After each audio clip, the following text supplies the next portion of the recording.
हम संगीता ठाकुर स्वागत करै छी अहाँ सबके अपन यूट्यूब चैनल मिथिला के नगरिया में। आइ के एहि वीडियो में मंगल दिनक कथा सुनाब। त कथा सुनै से पहले चैनल के सब्सक्राइब कर लिया आ नोटिफिकेशन से हो ऑन कर लिया ताकि हम कोनो नया वीडियो डालब त सबसे पहले पहुंचत अहाँ तक।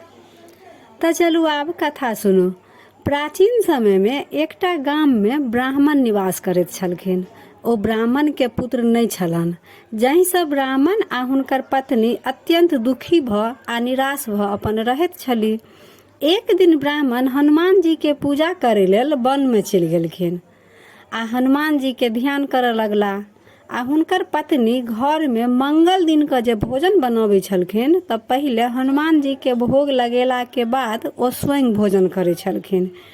एक दिन कोनो काम से ब्राह्मण के पत्नी भोजन नहीं बना सकलखिन आ नहीं ओ हनुमान जी के भोग लगा सकलखिन, जाहि से ओ प्रण केलखिन जे जाबे तक हनुमान जी के अब हम भोजन मंगल दिन नहीं लगाब ताबे तक हम भोजन नहीं बनाब आ नहीं भोजन करब।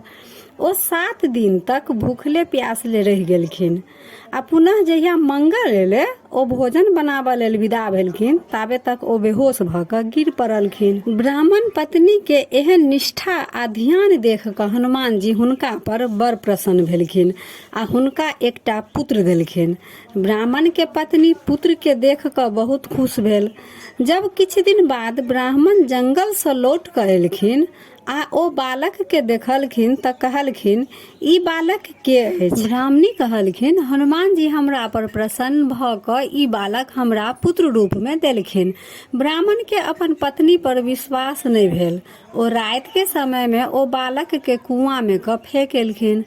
भिनसर जखन भेले त ब्राह्मण के पत्नी उठलखिन त अपन पुत्र के खोज रहल छलखिन। बहुत चिंतित भ गेलखिन आ ओ अपन पति से प्रश्न केलखिन जे मंगल के कतौ देखलहुं। ब्राह्मण किछ जवाब नहीं देलखिन। ब्राह्मण त बुझलखिन जे हम त हुनका कुआं में क फेंकेलहुं, ओ त आब जीवित हैत ने, त हुनका लंग त कोनो जवाब नहीं रहे त ओ कोनो जवाब नहीं देलखिन। ब्राह्मणी अपन पुत्र के खूब नाम ल क शोर करऽ लगल, मंगल मंगल खूब आवाज दिया लगलखिन। ओतबे में मंगल घर आबि कहलखिन जे माँ हम एतऽ छी। मंगल के देख क ब्राह्मण के पत्नी बहुत खुश भेलखिन। आ ब्राह्मण के खूब आश्चर्य लाग गेलन जे हम त एकरा कुआं में फेंक आयल छली, ई जीवित केना भ गेल। भरि दिन ओ आश्चर्यचकित रहलखिन। रात में जखन सब सुतल रहे तब ब्राह्मण के सपना में हनुमान जी आबि क कहलखिन जे हम अहाँ के ई पुत्र देलहुं, अहाँ अपन पत्नी पर विश्वास राखू। हम अहाँ सबके भक्ति से प्रसन्न भ क अहाँ सबके पुत्र देलहुं। तब ब्राह्मण के अपन पत्नी पर विश्वास भेल आ ओहि दिन से सब प्राणी हनुमान जी के भक्ति करऽ लगला। त यह रहा मंगल व्रतक कथा। वीडियो केहन लागल कमेंट जरूर करब आ नीक लागल त लाइक शेयर सब्सक्राइब क क मैथिली भाषा के सपोर्ट जरूर करब। त फेर उपस्थित होइ छी एकटा नया वीडियो के संग। ताबे तक जय मिथिला जय मैथिली।